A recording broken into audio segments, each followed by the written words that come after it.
બેન, એક પછી એક કોંગ્રેસના નેતાઓ ભાજપમાં જોડાઈ રહ્યા છે, શું કહેશો? જે લોકો જતા હોય એ એમની વિચારધારા કે જે કાંઈ હોય સમયને સંજોગો હોય એમાં હું પડવા માગતી નથી, પણ વર્ષોથી જે કોંગ્રેસના અનેક હોદ્દા ઉપર રહી એમને સત્તા મેળવી હોય, પક્ષના હોદ્દા અને જાહેર જીવનમાં કાયમી ઘણા લોકો મજૂરી કરતા હોય છે, પણ બધાને તક નથી મળતી. જે લોકોને તક મળી છે એ કોંગ્રેસના આવા ખરાબ સમયની અંદર આ રીતે થતું હોય તો ક્યાંક ને ક્યાંક જે કાંઈ જે તે વિસ્તારના કોંગ્રેસના કાર્યકરો હોય, પ્રજા હોય, એમની લાગણી દુભાતી હોય છે. છતાં સામદામ દંડની ભેદની જે રાજનીતિ છે એમાં ક્યાંક ને ક્યાંક વશ થઈને આવું થતું છે, તો એ જે જાય છે એમને મુબારક. છેલ્લા 10 વર્ષની અંદર 60થી વધુ કોંગ્રેસના નેતાઓ ભાજપમાં જતા રહ્યા છે. હવે એવી સ્થિતિ છે કદાચ કોંગ્રેસમાં લોકો ઓછા રહ્યા છે. સમય પરિવર્તિત થાય ત્યારે બધું આ જ હોય છે. 2 લોકસભાના સાંસદોથી ભારતીય જનતા પાર્ટીએ ચાલુ કર્યું ત્યારે એ બાજુ ત્યારે ક્રેજ છે એટલે દેશવારથી લોકો છે એ બાજુ જશે. આ બાજુ જ્યારે પલ્લું ભારું થશે તો એના એ લોકો આ બાજુ આવશે. એટલે કે આ રાજકારણ લોકશાહી એની પરંપરા રહી છે, હંમેશા ઉગતાને પૂજતા હોય છે.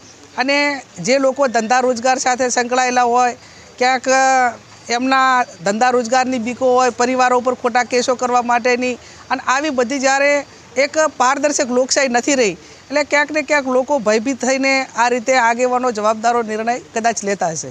બેન, ખાસ કરીને વાત કરીએ તો તમારે પણ ભાજપમાં જોડાવી અટકળો બનાસકાંઠા જિલ્લામાં. મેં અનેક વખત 20 વર્ષથી ઇન્ટરવ્યૂ આપું છું કે હું જીવું ને જાગું ત્યાં સુધી કોંગ્રેસમાં રહેવાની છું અને ભારતીય જનતા પાર્ટી સામે ઓછી નથી કરવાની. સૌથી વધારે લોકોના મુદ્દા માટે હોય કે એમના અન્યાય સામે હોય તો છેલ્લા 20 કે 28 વર્ષથી સૌથી સાચી વાતમાં સરકાર સામે લડવાનો રેકોર્ડ મારો હશે અને એ પ્રમાણે હું અમે મારા લોકો માટે લડતા રહીશું.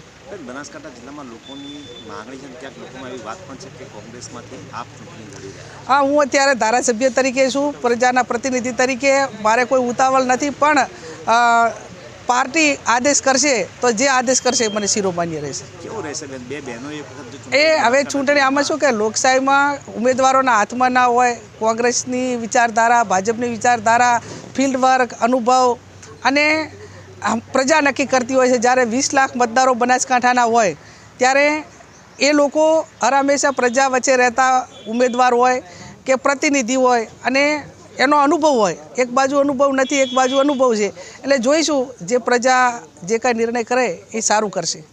ભાજપમાંથી ડૉક્ટર રેખાબેનને વધુ એજ્યુકેટેડ છે, મોટા સમાજમાંથી આવે, પશુપાલક મહિલા છે અને એશિયાની સૌથી મોટી બનાસ ડેરીના જે સંસ્થાપક એમને પૌત્રી છે. તો શું માનો છો, કોંગ્રેસ ફાઇટ આપી શકશે? ના, એટલે એ ગલબાભાઈએ એ ટાઈમે ડેરીની સ્થાપના કરી એટલે કોઈ એક સમાજ માટે નથી કરી, તમામ સમાજો માટે હોય. અને તમામ સમાજો ડેરીનો વ્યવસાય કરતા હોય તો મજૂરી કરીને ત્યાં દૂધ ભરાવે છે. ડેરીમાં જે બેઠા સંચાલકો હોય કે લોકો હોય કે એમના જે કંઈ નોકરિયાતો હોય એનું પૂરું પશુપાલન કરે છે. પશુપાલનનું પૂરું ડેરીના સંચાલકો સ્થાપકો નથી કરતા. એટલે એમાં કોઈ એવું નથી કે કોઈ એમનો મોટો ઉદ્યોગ બનાવી દીધો અને કરોડો રૂપિયા ગવર્મેન્ટે સબસિડી આપીને કોઈએ ભંડોળ મોટું ઊભું કરી અને લોકોને રોજગારી આપી. લોકોના પરસેવાથી લોકો એમની મહેનત કરીને જે કાંઈ દૂધનો વ્યવસાય સાથે સંકળાયેલા હોય એ પોતાનું ગુજરાન ચલાવે છે. એમાં કોઈની મહેરબાની નથી. લોકોના પરસેવા એમના પોતે જેટલા પ્રમાણમાં મજૂરી કરે એટલા પ્રમાણમાં એમને વળતર મળે. શું લાગે એનો ફાયદો ભાજપને થશે?